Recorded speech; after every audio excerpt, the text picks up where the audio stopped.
Manhunt for the suspect in the murder of a Utah couple ended this morning with his arrest. Mr. Johnson was picked up and arrested in the Sacramento area in California.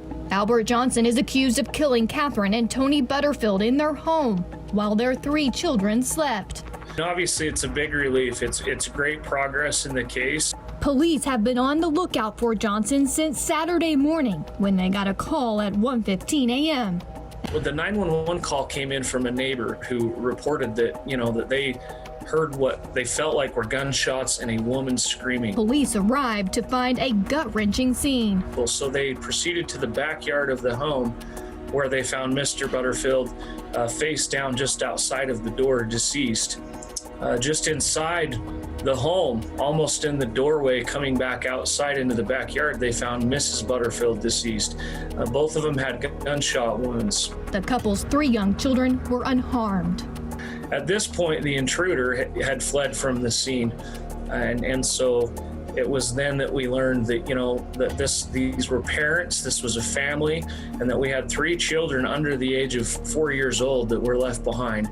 Police say there is evidence the couple tried to fight back. Where we believe one of the Butterfields took some measures to try to protect themselves because they felt a need to do so, and that as such that intruder was injured and cut specifically or stabbed. That was what the physical evidence suggested. Police say the Butterfields knew the suspect and that their relationship would be key to identifying the motive behind the slayings. There was a known connection there.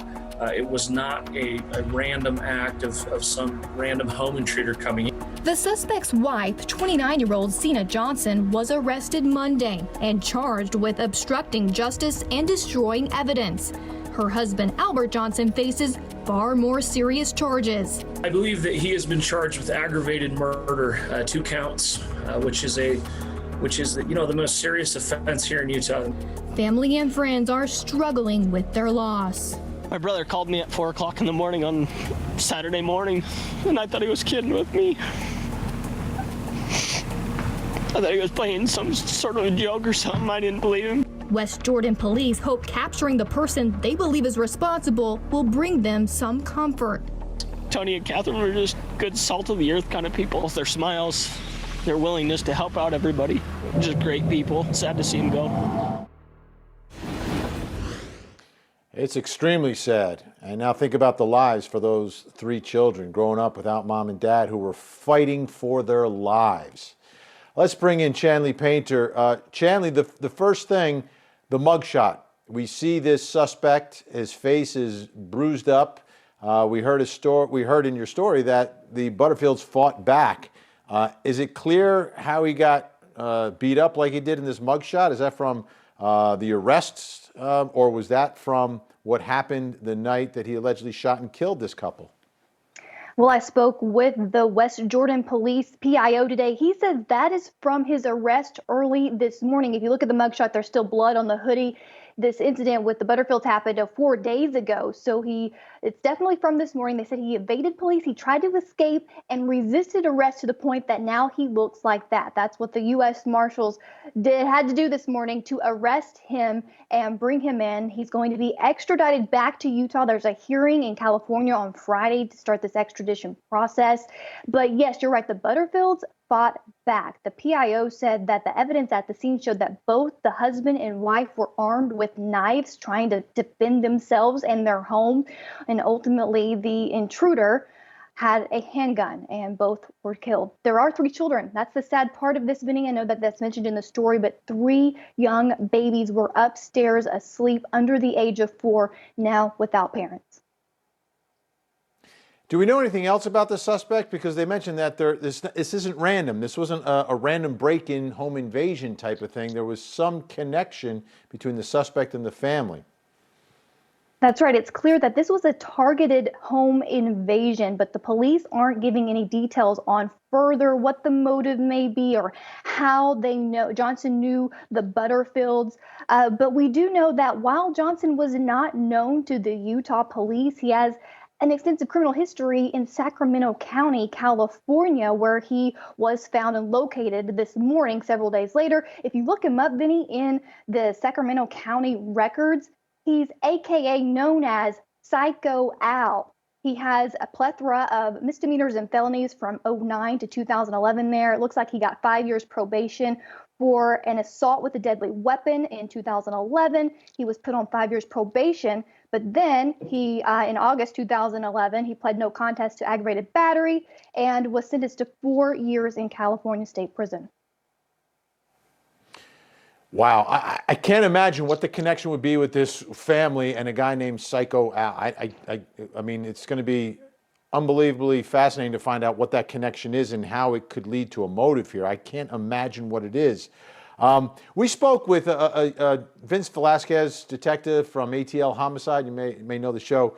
Talking about why police in situations like this, when there's a suspect out on the loose, often don't give out a lot of details. Let's take a listen. So perpetrators who run, especially after a homicide, I got to say that, typically we get the feds involved. The U.S. Marshal Service is tremendous and they're phenomenal in helping local law enforcement track fugitives down.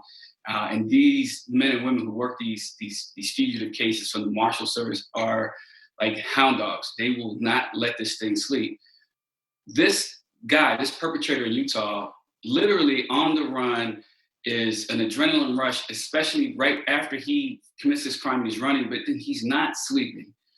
So the advantage for us in law enforcement is that this person is not, firing on all cylinders at the point when they start to run. They start to make mistakes.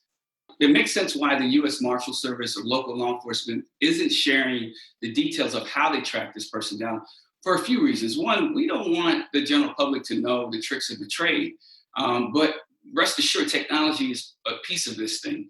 And they're only given the bits and pieces to make sure that the public is safe, that they're informed, as transparent as they can be. We don't want to educate people. We don't want to let criminals know how to get away with crimes and how to evade law enforcement.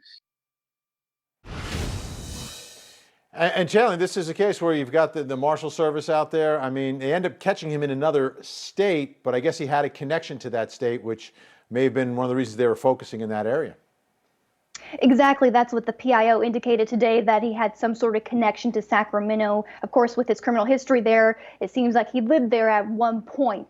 They immediately knew who the suspect was, though, after this happened.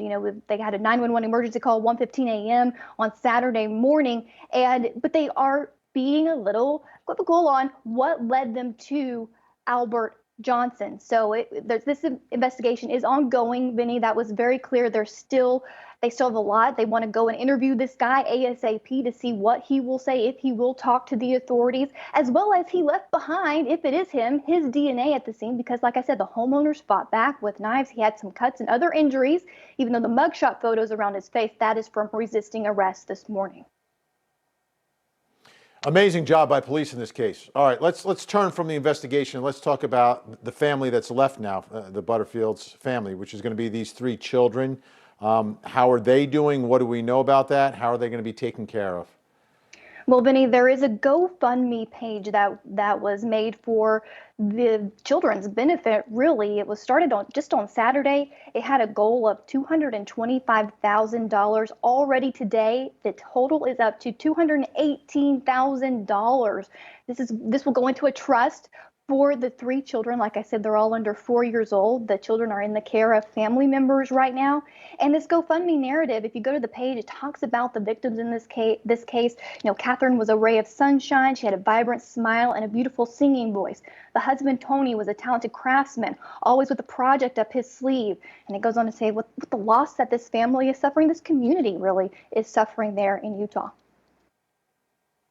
And has there been any statement released on behalf of, I guess, family members that are related to this couple, maybe that are taking care of these children now?